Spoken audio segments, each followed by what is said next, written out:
Ni ukweli usiopingika kwamba watu wengi hawajui njia za kujua vipaji vyao na kuvigundua.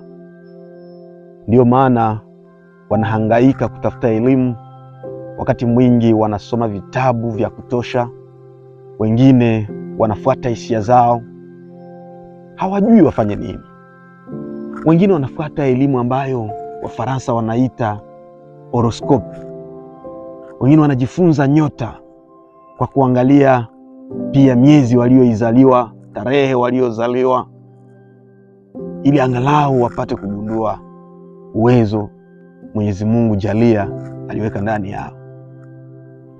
Nikukaribishe sana hapa chini ya mti ambapo unajiunga kwenye Daily Wisdom Series, ambapo unapata hekima ya kila siku.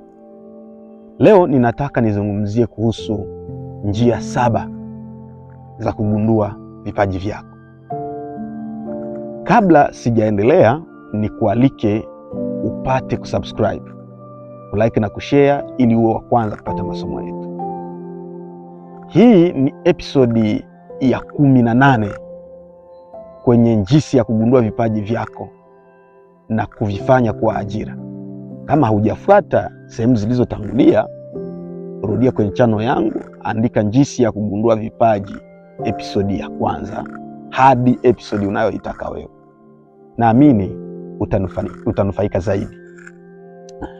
Naamini kwamba umesha subscribe na hutachoka kusikiliza hizi njia 7 kuu, ili usiwe miongoni mwa wanaohangaika mwa wanaosumbuka sana katika kutafuta vipaji vyao. Njia ya kwanza ni kurudia katika historia yako. Historia yako inajengwa na watu ambao ulikomaa nao, wazazi waliokulea, walimu waliokufundisha, ndugu zako uliocheza nao katika utoto. Rudi katika historia yako. Tafuta ni nini ambacho ulikuwa ukikipenda na ulikuwa ukikiweza kwa weledi wa juu sana. Hiki tunapokisema inaleta maana fulani, kwa sababu wazazi wetu wanajua kwamba wewe katika michezo yako ulikuwa ukifanya hiki, ulikuwa ukiweza hiki, ulikuwa ukishindwa hiki, kile ulikuwa hauwezi. Rafiki zako wanajua huyu jamaa alikuwa bora kabisa katika kitu fulani, na hivyo kaa nao marafiki zako wale wa zamani wa utotoni, walimu wako waulizeni maswali, wazazi pia waulize maswali. Kitu cha pili au njia ya pili ni kutafuta kujua aina ya akili inayokutawala. Tulijifunza aina 9 za akili kama zilivyo tangazwa na Howard Gardner. Na kwenye zile aina 9, wewe pamoja na mimi tuligundua ya kwamba kwa kila aina ya akili unaweza ukawa na sifa fulani au vigezo fulani vinavyoonyesha ile aina ya kufikiri kwenye ubongo wako ikiwa iko ndani yako. Lakini tukasema kwenye zile aina 9 zote iko moja inayotawala kwenye ubongo wako. Pili, tukajifunza ya kuwa hapo kwenye zile aina 9 za akili, kwa kila aina kuna aina ya kazi ambazo zinazoendana na ile aina ya akili tuliyojifunza. Usijichanganye. Zile kazi zinazoendana na ile aina ya akili siyo vipaji, kwa sababu zile aina za akili ni uwanja wa matayarisho kwa ajili ya kipaji. Kazi ni eneo ambayo mtu anayekuwa na aina fulani ya akili anayoweza kufanyia kazi. Sasa kipaji ni uwezo wa asili sasa ambao unakuzwa kwa mazoezi. Ulizaliwa na huo uwezo, lakini kupitia mazoezi unakuzwa. Sasa ikiwa una aina fulani ya akili inayoendana na huo uwezo, ndio unajikuta uwezo wenyewe ambao ni kipaji. Sasa ndio wakati ambapo unajikuta sasa kwenye kazi fulani, sasa ukiifanyia mazoezi sana, unakuwa na weledi wa hali ya juu. Kuna wakati ambapo unaweza ukawa unafanya kazi lakini huna kipaji cha kazi ile. Ndio maana unakuta watu wanasema yule jamaa anafanya vizuri tu, lakini inaonekana kwamba kwenye ile nyanja angefanya kitu kingine tofauti na hicho. Wako watu walio na aina ya akili ya kimuziki, ila wale sio famous, hawajavuma kwenye kazi ya uimbaji, bali akili ya kimuziki wanayo. Wako watu walio na ile akili ya kilugha, lakini bado hawajakuwa walimu wazuri ambao watavuma kwenye ngazi za juu wakajulikana kwamba hao ni walimu, kipaji kile kikaonekana. Nadhani unanielewa. Njia ya tatu ni kuangalia kazi zinazokupa furaha. Kazi zinazokupa furaha, rafiki, nisikilize kidogo. Kazi zinazokupa furaha ni kazi ambazo ukiangalia kwa weledi wa hali ya juu, ni kazi ambazo ndani yake pia unaonesha uwezo. Kipaji kikikutana na furaha ya kutenda, huwa unakuwa na weledi na ubora wa hali ya juu sana. Labda nizungumzie kidogo kuhusu passion, tofauti iliyopo kati ya passion na kipaji. Passion ni ile furaha ya ndani, hamasa ya kutenda.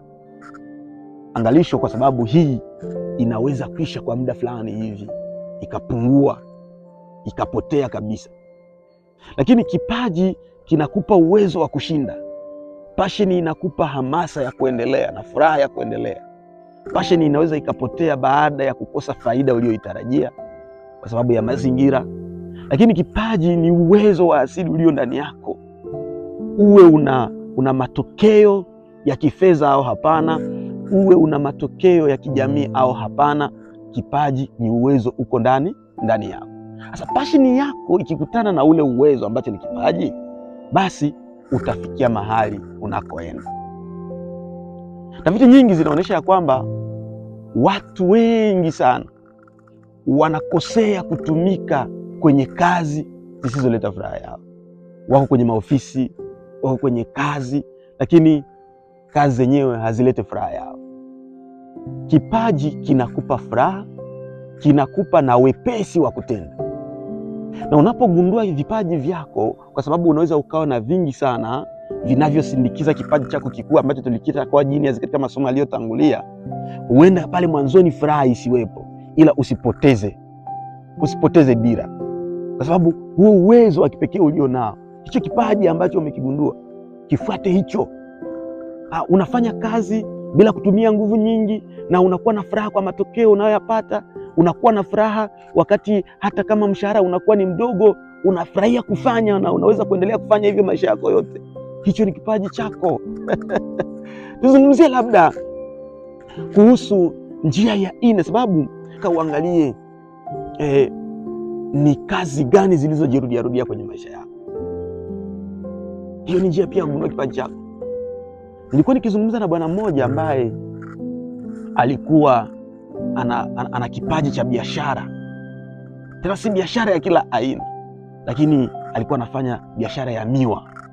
Najua mua atafuna, kuna sukari fulani hivi ndani yake ambayo Mwenyezi Mungu Mola Jalia aliweka ndani yake. Sasa hapa alifanya biashara ile, akajenga majumba, alafu baadaye ukaja kipindi fulani ambacho korona ilivuma sana.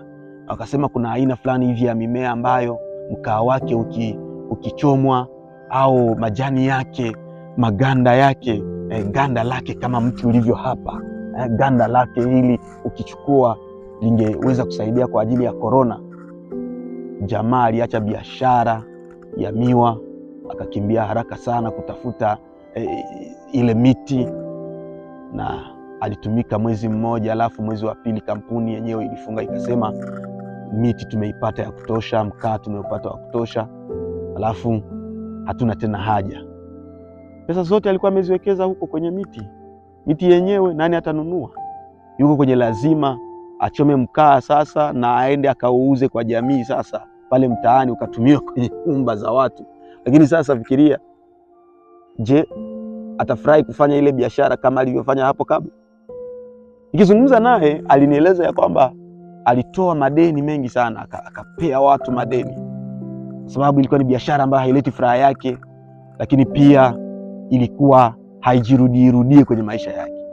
Baada ya hapo watu walikataa kulipa, wengi wakabaki na madeni mengi sana. Yeye alikuwa kwenye lazima ya kwenda kutafuta kazi nyingine, huko nako kuajiriwa hajaweza ikashindikana. Alafu alirudi. Baada ya kurudi akatafuta tena kurudia kwenye biashara yake, lakini alishindwa kwa sababu alikuwa hana tena mtaji. Aliajiriwa sehemu nyingine, lakini kadiri anavyoendelea kuajiriwa, kadiri anavyokuwa kwenye mihangaiko yake akitafuta, nikiangalia chini sana, mimi nikagundua kwamba huyu jamaa alizarau sauti iliyokuwa ikijirudia ndani yake, alizarau uwezo uliokuwa ndani yake, kwa sababu ilijirudia sauti ndani yake na akaipuuzia ya kumwambia rudi tena kwenye kazi yako.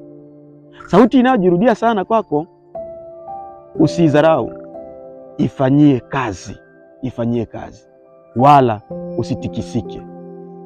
Hicho kinaweza kuwa ni kipaji chako. Njia ya 5 ya kugundua kipaji chako ninapoelekea tamati ni kwamba